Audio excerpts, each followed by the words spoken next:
Hey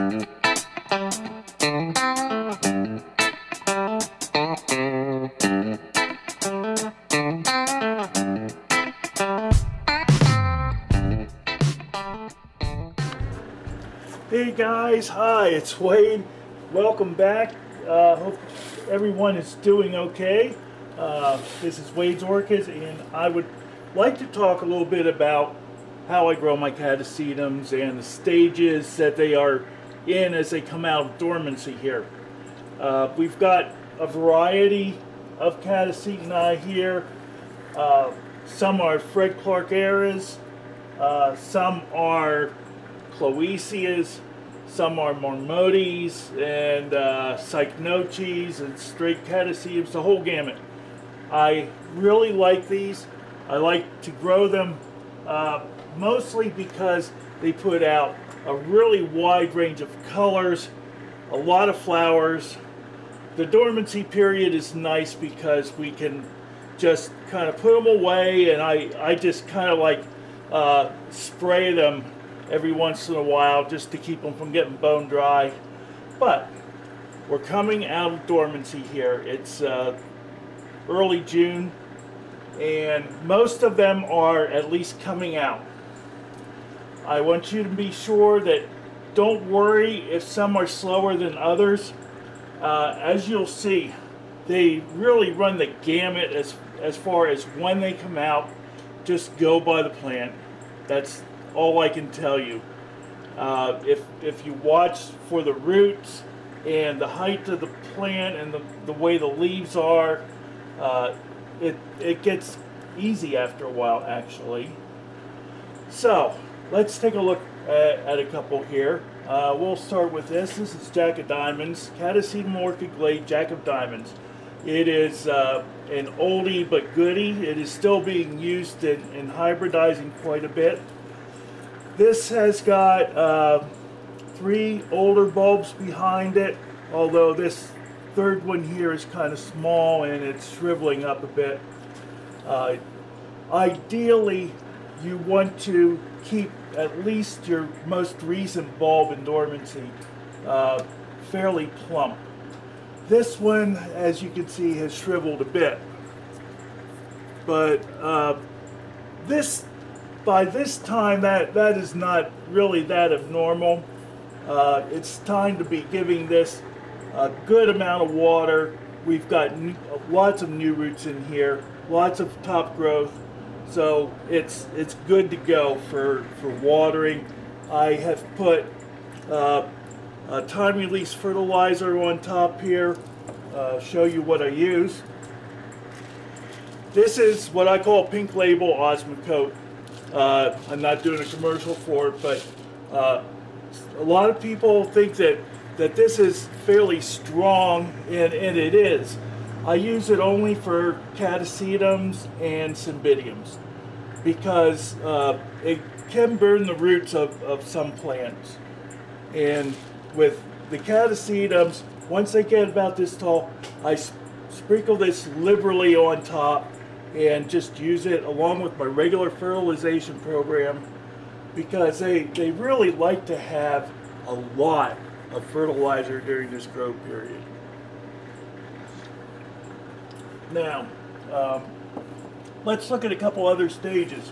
We'll go from this guy here. This is Cloacia Greystein crossed with Catasetum dentatigrenium.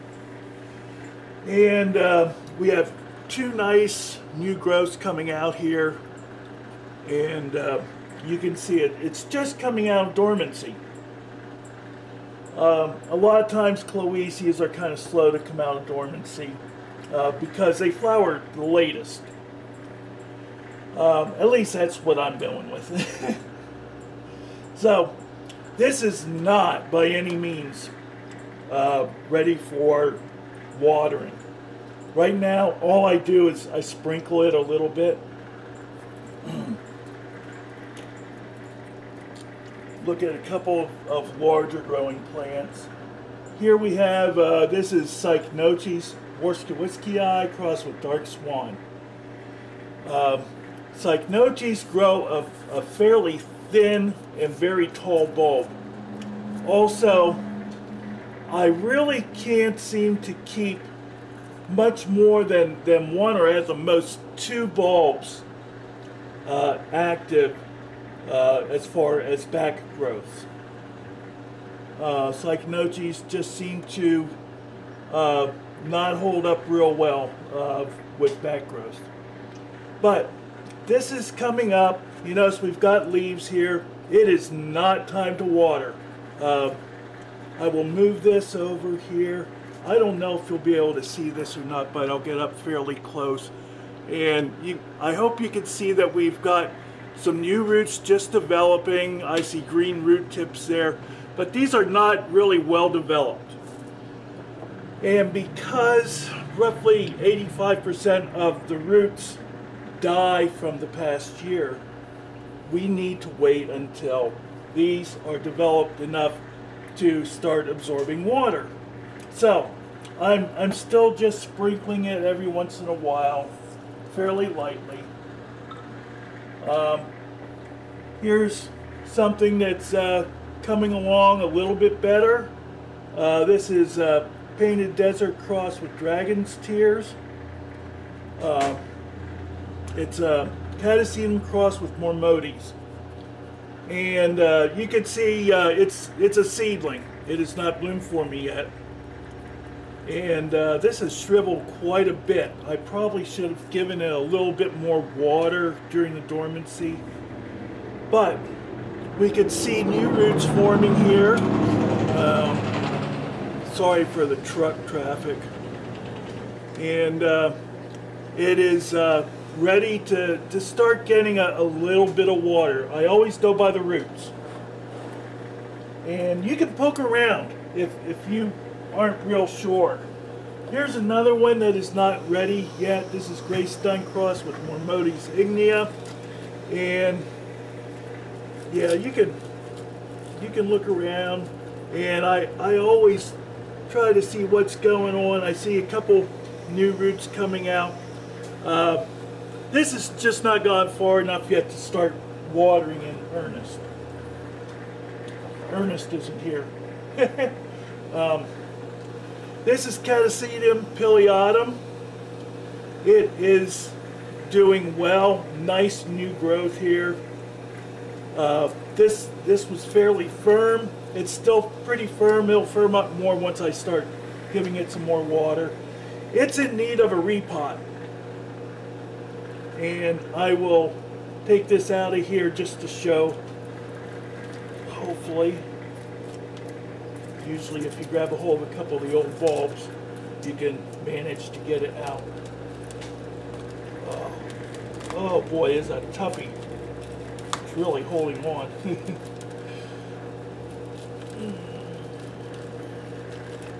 Go nice and easy on it. There we go. Okay, I'm making a mess out of things, but you can see here we've got lots of nice new roots. This is ready for watering. It should have been repotted a while ago, and I will repot it. You notice this is in a fine bark mix with some sphagnum moss. I use fine bark usually till I get past about 4-inch pots. Then I go to a medium bark and perlite with sphagnum moss. Let me clean this up here a little bit.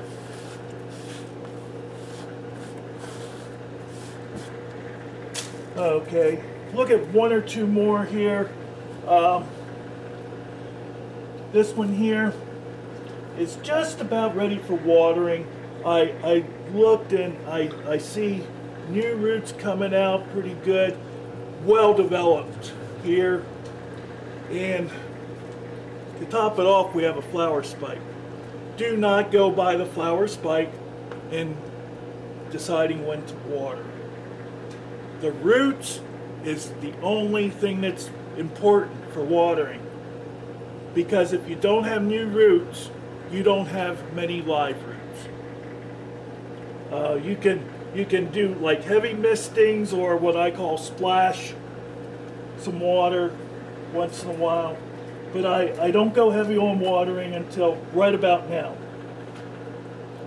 Show you one more. This one was repotted. This is a Fred Clark era, and it is just in perfect shape. I love to see this just bright green growth here. Just looks beautiful. I've got the Osmocote on here for it to get lots of fertilizer, and it is responding by sending up this beautiful, beautiful growth. It's going to flower really nicely this year. So this one I am keeping moist all the time. I'm watering at least every 2 to 3 days. Let's look at one more here. This one also needs repotted. This little guy is gray stun crossed with Catasetum tigrinum.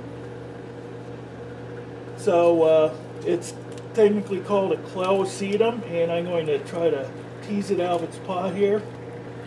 Normally, if you do not have really good potting material, especially good bark, this should have been done earlier. But I'm going to do what's called slit potting. I'm going to take it and put it into another pot here. I am not going to disturb the roots.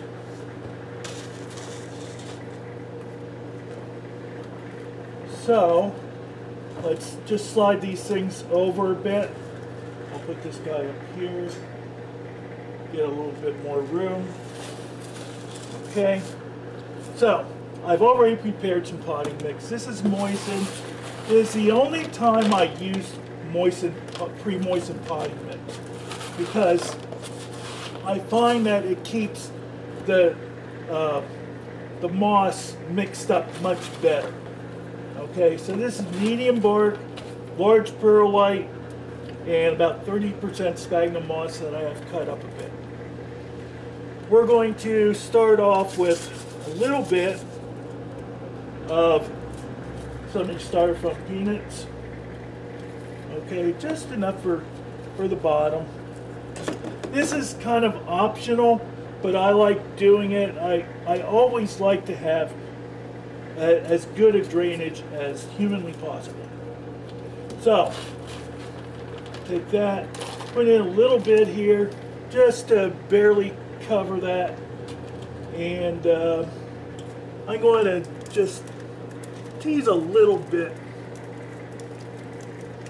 of this potting mix out so it looks like that. Okay, and I'll put it in here, trying to go with arranging for the direction that it is growing. So it's growing this direction. So we want to make sure that we have good room here. And actually, like I said, I could go with fine mix here,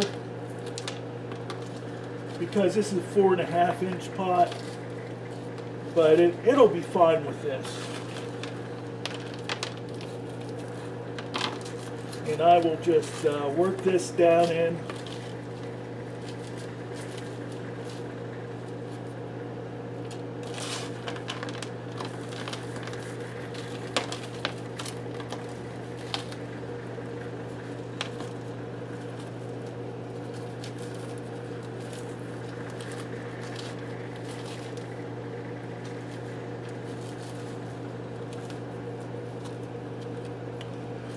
This way we don't disturb the roots. The roots are very brittle in these. That's why you don't want to disturb them. And they will break very easily. So, this is about ready to roll. Let's see if we can get a little bit more stuff down in here. Okay.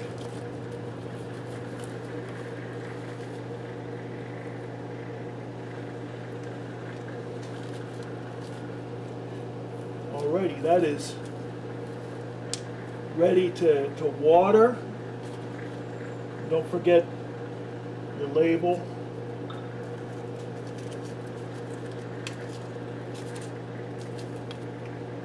And like I said,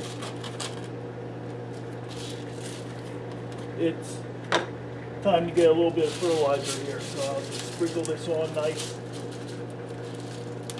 I'm fairly liberal about this, not in a political sense. Okay, so there you have it. We're ready to roll. It's going to be nice and healthy. This is blooming size. Gray stun cross with tigrinum. Tigrinum is a fairly small growing plant, and this will put out a fairly nice flower. It's still juvenile. It's not quite up to its full capacity yet, but in another year or so it will be. I purchased this I think about a year and a half ago. Makes a nice cross. So that's about it, guys. If you have any questions, let me know. If you have any suggestions for new videos, let me know that too. Thanks a lot for watching. This is Wade. Be safe. We'll see you next time.